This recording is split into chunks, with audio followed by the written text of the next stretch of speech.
रुक्मिणी मैया ने पत्र लिखा है। रुक्मिणी ने पत्र पंडित जी को दिया। पंडित जी पत्र लेकर के चले सज्जनों। रास्ते में देखा ये वृद्ध ब्राह्मण है। भगवान तन की जाने मन की जाने, जाने चित्त की चोरी। मेरे प्रभु से कुछ भी छिपा नहीं है। भगवान ने समझ लिया अनर्थ हो रहा है और पंडित जी बड़ी देर में आ पाएंगे। भगवान ने योग माया को आदेश दिया और योग माया के बल पर पंडित जी को द्वारका में बुला लिया। पंडित जी द्वारका में पहुंच गए। भगवान कन्हैया रास्ते में मिल गए और वो पत्र जाकर के रुक्मिणी वाला पत्र भगवान को दिया है। भगवान ने पत्र पढ़ा और पंडित जी से कह दिया, पंडित जी एक बात कहूं, हमारे बड़े भैया हैं बलराम, और बड़े भैया की बिना आज्ञा के हम कहीं जाते नहीं। इस पत्र के बारे में भैया को मत बता देना, नहीं तो भैया जाने नहीं देंगे, अनर्थ हो जाएगा। पत्र के बारे में भैया को न बताना। रात्रि को पंडित जी ने विश्राम किया, पत्र लेकर के रख लिया।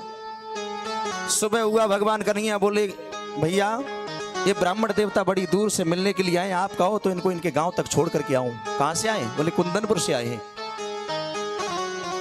बलराम बोले, कन्हैया तुम बड़े शरारती हो, बड़े नटखट हो, कोई झगड़ा मोल मत ले लेना, जल्दी से छोड़ करके वापस आ जाओ। हा सज्जनों, भगवान कन्हैया को इतना ही तो चाहिए। रथ में पंडित जी को बैठाया, रथ लंबे वेगों से दौड़ पड़ा है और जैसे ही उधर शिषपाल बारात लेकर के आया, रुक्म और शिषपाल की सेना ने सारे नगर को घेर लिया, सारे कुंदनपुर को घेर लिया।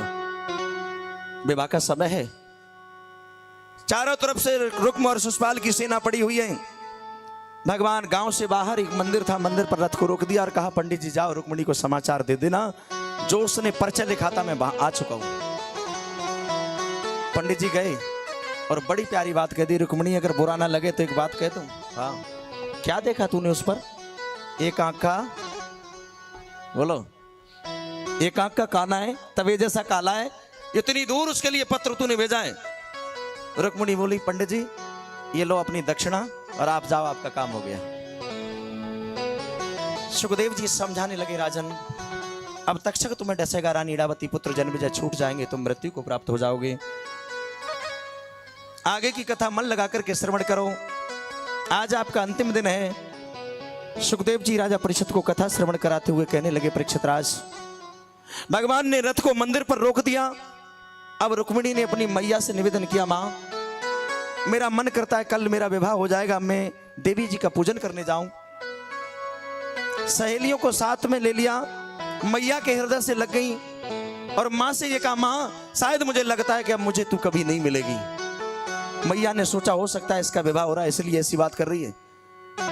मैया ने विचार नहीं किया, कहने लगी, बेटी अगर तेरा कल विवाह होकर के तू चली जाएगी तो मैं फिर तुझे बुला लूंगी।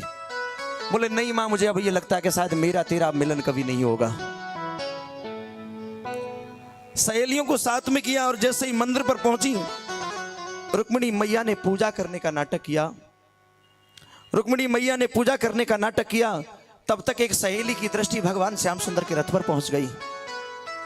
रुक्मिणी से कहा, बहन ये मंदिर के पास में ये रथ किसका खड़ा है और इसके ऊपर बैठा हुआ है, ये कौन है? बैठा हुआ व्यक्ति कौन है? ये इसके हाथ में जो लकड़ी लगी हुई है, लकड़ी क्या है?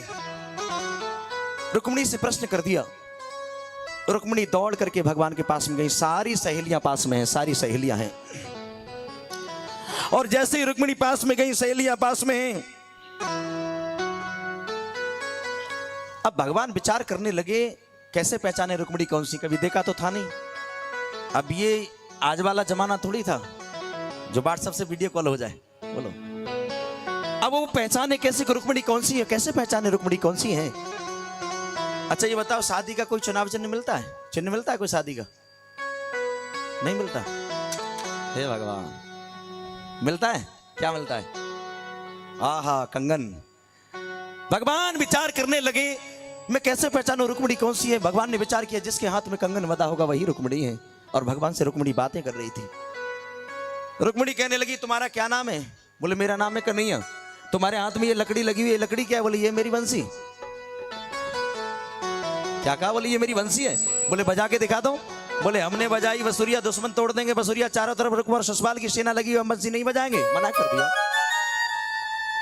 तो कन्हैया इस बंसी को हमें दे दो। भगवान बोले, तो ऊपर आना पड़ेगा, ऊपर आओ। और जैसे ही रुक्मिणी ने हाथ उठाया, भगवान समझ गए यही रुक्मिणी है, कंगन बंधा हुआ था। बोले, ऊपर पैर रखो। और जैसे ही पैर को रखा, भगवान ने हाथ पकड़ कर रुक्मिणी को उठाया, रथ में बिठाया और लंबे वेगों से आकाश मार्ग से रथ दौड़ पड़ा है। सहेलियों ने जाकर के बताया ये समाचार रुक्म और शिशुपाल को मिला। रुक्म और शिशुपाल की सेना टूट पड़ी है। उधर भगवान बलराम भी सेना लेकर के आ गए। दोनों में घमासान युद्ध हुआ। देखते देखते मेरे प्रभु ने शिशुपाल और रुक्म की सेना का संहार कर दिया और दौड़ करके उस रुक्म को पकड़ लिया। दौड़ करके रुक्म को पकड़ा। भगवान रुक्म को मारने लगे। रुक्मिणी ने आकर के तलवार को पकड़ लिया। प्रभु ये मेरा भैया है, मैं इसको मरने नहीं दूंगी। ये मेरा भाई है, भले ही इसने गलत काम किया लेकिन मैं इसको मरने नहीं दूंगी। तलवार को पकड़ लिया, मेरे भाई को छोड़ दो।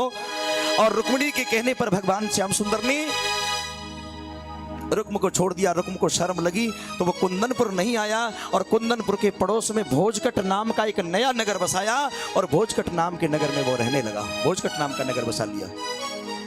सुखदेव जी बताने लगे, राजन भोजकट नाम का नगर बसाया। उधर देखा भगवान श्याम सुंदर कृष्ण और बलराम दोनों रुक्मिणी को लेकर के द्वारिका में पधारे। ब्राह्मणों ने समय निश्चित कर दिया गया। अब रुक्मिणी मैया को दुल्हन बनाया। रुक्मिणी मैया को दुल्हन बनाया और भगवान श्याम सुंदर को दूल्हा बनाया। आपने देखा है जब दूल्हा बनाया जाता है तो हमारी सांस्कृतिक पद्धति ये है कि सबसे पहले भाभी काजल लगाती है ना, भाभी लगाती है, मम्मी भाभी लगाती है ना। अब भाभी कौन है? रेवती मैया।